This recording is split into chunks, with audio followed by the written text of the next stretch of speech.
ವನ್ಯಜೀವಿ ಪ್ರಿಯರು ಹಾಗೂ ಪ್ರವಾಸಿಗರ ನೆಚ್ಚಿನ ತಾಣವಾದ ಬನ್ನೇರುಘಟ್ಟ ಜೈವಿಕ ಉದ್ಯಾನವನದಿಂದ ಭರ್ಜರಿ ಗುಡ್ ನ್ಯೂಸ್ ಸಿಕ್ಕಿದೆ. ಝೂಗೆ ಹೊಸ ಅತಿಥಿಗಳ ಆಗಮನವಾಗಿದ್ದು ಪ್ರವಾಸಿಗರನ್ನ ತನ್ನತ್ತ ಕೈಬೀಸಿ ಕರೆಯುತ್ತಿದೆ. ಝೂನಲ್ಲಿನ ಹೊಸ ಅತಿಥಿಗಳನ್ನ ಕಂಡು ಪ್ರವಾಸಿಗರು ಫುಲ್ ಖುಷಿಯಾಗಿದ್ದಾರೆ. ಅಷ್ಟಕ್ಕೂ ಯಾರು ಆ ವಿಶೇಷ ಅತಿಥಿಗಳು ಅಂತೀರಾ? ಆಗಿದ್ರೆ ಈ ಸ್ಟೋರಿನ ಫುಲ್ ಆಗಿ ವಾಚ್ ಮಾಡಿ.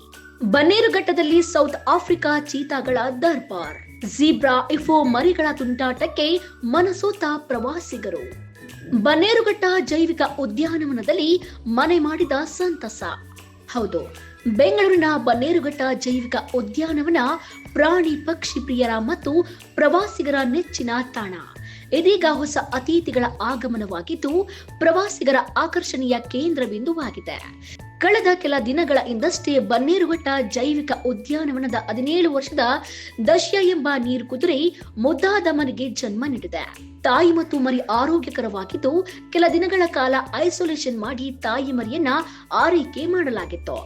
ತಾಯಿ ದಶ್ಯ ಕೂಡ ಮರಿ ಇಪೋವನ್ನ ಆರೈಕೆ ಮಾಡಿ ಆಲುಣಿಸಿ ನೋಡಿಕೊಳ್ತಾ ಇದೆ. ತಾಯಿ ಮರಿಯ ಆರೋಗ್ಯದ ಮೇಲೆ ವೈದ್ಯರು ಮತ್ತು ಸಿಬ್ಬಂದಿಗಳು ನಿಗಾ ಇಟ್ಟಿದ್ದಾರೆ. ಇದೀಗ ಬನ್ನೇರುಘಟ್ಟ ಝೂನಲ್ಲಿ ಮರಿಯ ಜನನದಿಂದ ಹಿಪೋಗಳ ಸಂಖ್ಯೆ 5ಕ್ಕೆ ಏರಿಕೆಯಾಗಿದೆ. ಇನ್ನು ಹಿಪೋ ಮರಿ ಹೆಣ್ಣಾದ್ರೆ ಕೆಲ ತಿಂಗಳುಗಳ ಹಿಂದೆ ಶಿವಮೊಗ್ಗದ ಕ್ಯಾವರಿಕೊಪ್ಪ ಮೃಗಾಲಯದಲ್ಲಿ ಕರ್ತವ್ಯದ ವೇಳೆ ಗರ್ಭಿಣಿ ಹಿಪೋಗೆ ಚಿಕಿತ್ಸೆ ನೀಡಲು ತೆರಳಿದಾಗ ಮೃತಪಟ್ಟಿದ್ದ ವೈದ್ಯೆ ಡಾಕ್ಟರ್ ಸಮೀಕ್ಷಾ ರೆಡ್ಡಿ ಅವರ ಗೌರವಾರ್ಥವಾಗಿ ಸಮೀಕ್ಷಾ ಎಂದು ಹೆಸರಿಡುವ ಬಗ್ಗೆ ಚಿಂತನೆ ನಡೆಯುತ್ತಿದೆ ಎಂದು ಬನ್ನೇರುಘಟ್ಟದ ಉಪನಿರ್ದೇಶಕಿ ಅನುಷಾ ತಿಳಿಸಿದ್ದಾರೆ. ಇನ್ನು ಬನ್ನೇರುಘಟ್ಟ ಜೈವಿಕ ಉದ್ಯಾನವನದಲ್ಲಿ ಕಬಿನಿ ಹೆಸರಿನ ಝೀಬ್ರಾ ಆರೋಗ್ಯವಂತ ಹೆಣ್ಣು ಮರಿಗೆ ಜನ್ಮ ನೀಡಿದೆ. ನವಜಾತ ಮರು ತಾಯಿಯ ಹಾಲನ್ನು ಕುಡಿಯುತ್ತಾ ಸಕ್ರಿಯವಾಗಿದ್ದು ಮರಿಯ ಜನನದಿಂದ ಉದ್ಯಾನವನದಲ್ಲಿ ಜೀಬ್ರಾಗಳ ಒಟ್ಟು ಸಂಖ್ಯೆ 11ಕ್ಕೆ ಏರಿಕೆಯಾಗಿದೆ. ಜೊತೆಗೆ ಪ್ರಾಣಿ ವಿನಿಮಯ ಕಾರ್ಯಕ್ರಮದಡಿ ದಕ್ಷಿಣ ಆಫ್ರಿಕಾದ ಇಂದುನಾ ಪ್ರೈವೇಟ್ ಅಂಡ್ ಪ್ಯಾರೆಟ್ ಪಾರ್ಕ್ನಿಂದ ಕರೆತರಲಾಗಿದ್ದ 2 ಗಂಡು ಮತ್ತು 2 ಹೆಣ್ಣು ಚೀತಾಗಳು ತಮ್ಮ ಕಡ್ಡಾಯ ಕ್ವಾರಂಟೈನ್ ಅವಧಿಯನ್ನು ಯಶಸ್ವಿಯಾಗಿ ಪೂರ್ಣಗೊಳಿಸಿವೆ.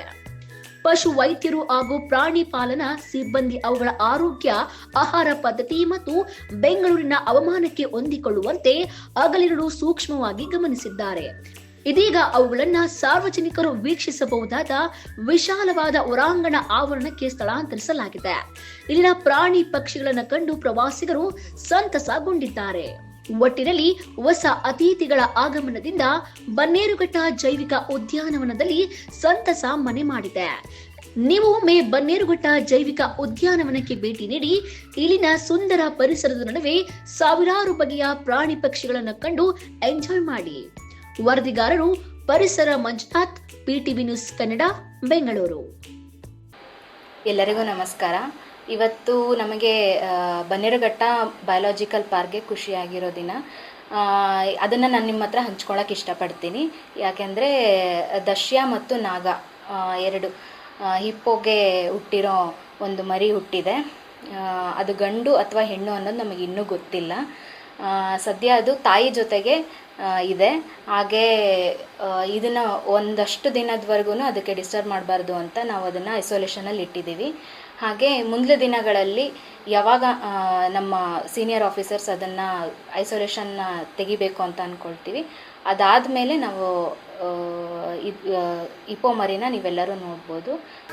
ನಾನು ಚಂದನ ಅಂತ, ನನ್ನ ಹೆಸರು ಚಂದನ. ನಾನು ಬ್ಯಾಂಗ್ಳೂರಿಂದ ಬಂದಿದ್ದೀನಿ.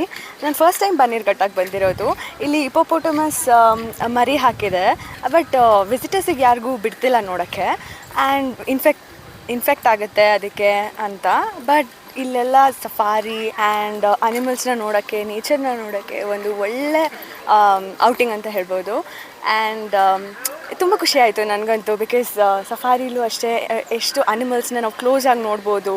ನಾವು ಈ ಥರ ಎಲ್ಲ ಕನ್ಸರ್ವೇಷನ್ ಕಡೆ ನಾವು ಮೈಂಡ್ಫುಲ್ಲಾಗಿ ಥಿಂಕ್ ಮಾಡಿ ಅನಿಮಲ್ಸ್ನೆಲ್ಲ ಕನ್ಸರ್ವ್ ಮಾಡಬೇಕು.